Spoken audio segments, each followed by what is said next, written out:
The death toll from an explosion at an illegal refinery in southern Nigeria has risen to over 100. The blast occurred late on Friday at the illegal site between the southern oil states of Rivers and Imo.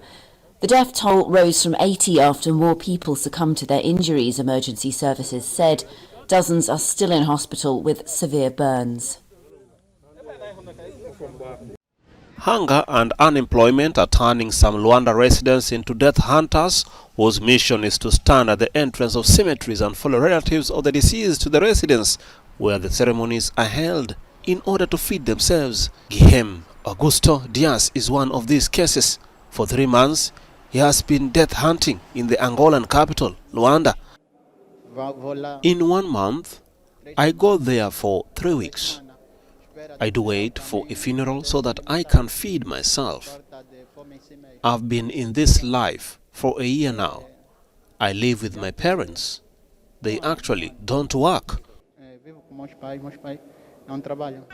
In Angola, it is a traditional practice that after a funeral, the family of the deceased offer a meal in his honor, usually composed of porridge or cornmeal or cassava, and beans with palm oil, and where everyone from neighbors to relatives and friends or even strangers can attend.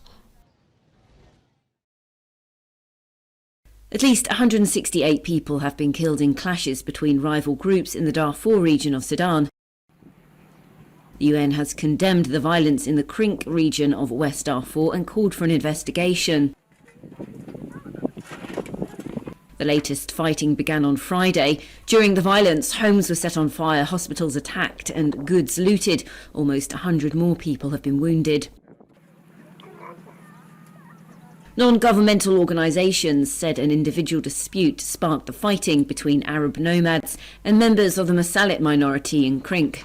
There have been some reports that the Sudanese authorities deployed a notorious militia called the Rapid Support Forces, which was formerly known as the Janjaweed.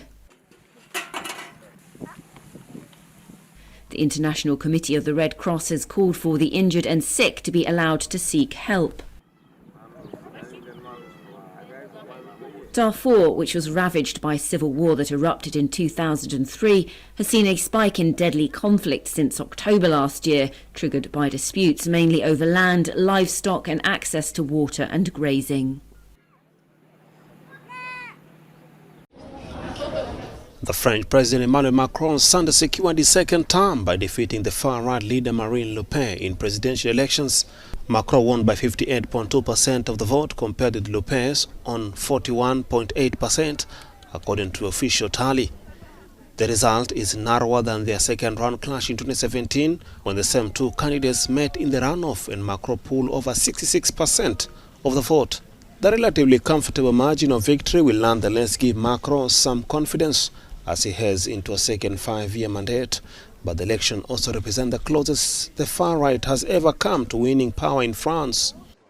The far-right leader Marine Le Pen held her score in presidential elections on Sunday as a brilliant victory, despite her projected defeat to Emmanuel Macron. Promising to carry on her political career and vowing that she will never abandon the French, the 53-year-old said the result represents a brilliant victory. Her third defeat in presidential poll is a bitter pill to swallow after she plowed years of efforts into making herself electable and distancing her part from the legacy of his founder, her father, Jean-Marie Le Pen. Every year, hundreds of thousands of people, mostly children living in Africa, succumb to malaria.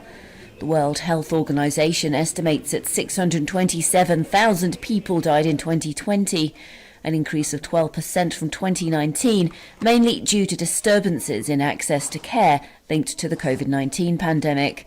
Malaria is a threat to half the world's population. Some 241 million cases were recorded worldwide in 2020, 14 million more than a year earlier.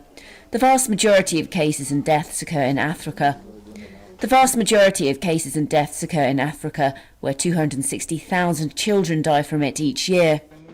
Half the world's cases in 2020 were reported from 4 African countries: Nigeria, Democratic Republic of Congo, Tanzania and Mozambique. Children under 5 are the most vulnerable. In 2020, some 80% of the total malaria deaths on the African continent were in this age category.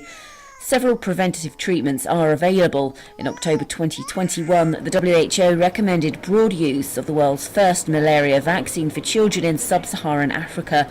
The RTS vaccine, which is made by British pharmaceutical giant GlaxoSmithKline, was found to considerably reduce child mortality.